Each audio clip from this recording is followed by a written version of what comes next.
আসসালামু আলাইকুম। আজকে আমি দেখাবো এসি ছাড়াই রুম কিভাবে এই গরমে ঠান্ডা রাখতে পারেন। তার জন্য প্রথমে আমি একটা বোতল নিয়ে নিয়েছি। আমি এখানে একটা মাঝারি সাইজের প্লাস্টিকের বোতল নিয়ে নিয়েছি। এবার বোতলটা পানিতে ভরে নিব।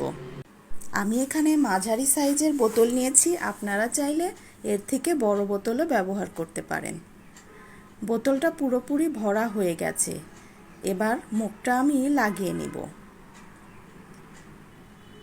এবার এটাকে আমি ডিপ ফ্রিজে রাখবো যতক্ষণ না পর্যন্ত বরফ হয়ে যাচ্ছে।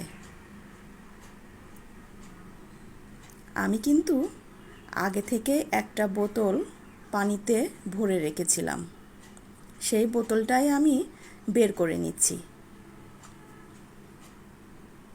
এই গরমে বারবার কারেন্ট যাওয়ার কারণে বরফও ঠিকমতো জমছে না।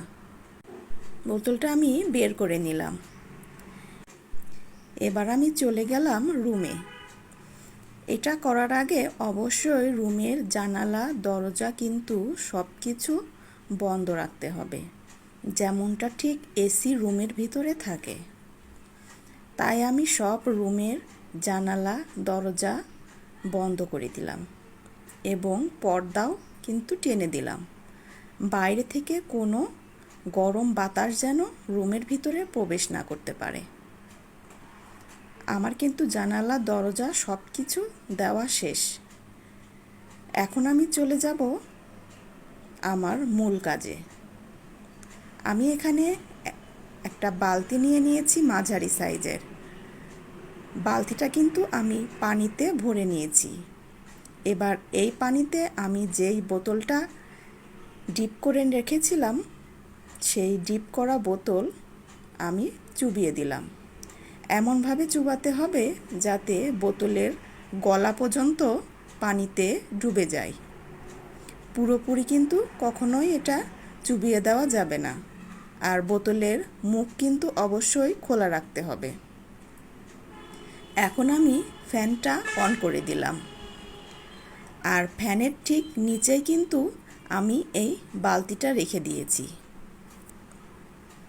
এবার অপেক্ষা করতে হবে 5 মিনিট। তারপরে কিন্তু আপনি বুঝতে পারবেন রুমটা কেমন ঠান্ডা হতে শুরু করেছে। রুমটা যদি বড় হয় তাহলে এরকম দুটো বালতি কিন্তু আপনারা রুমে ব্যবহার করতে পারেন। যাদের রুমে এসি নেই তারা কিন্তু এইটা একবার হলেও ট্রাই করতে পারেন। ভিডিওটি ভালো লাগলে ফলো দিয়ে পাশে থাকবেন। আর বড়লোকস ভাইয়া আপুরা এই ভিডিও থেকে দূরে থাকবেন।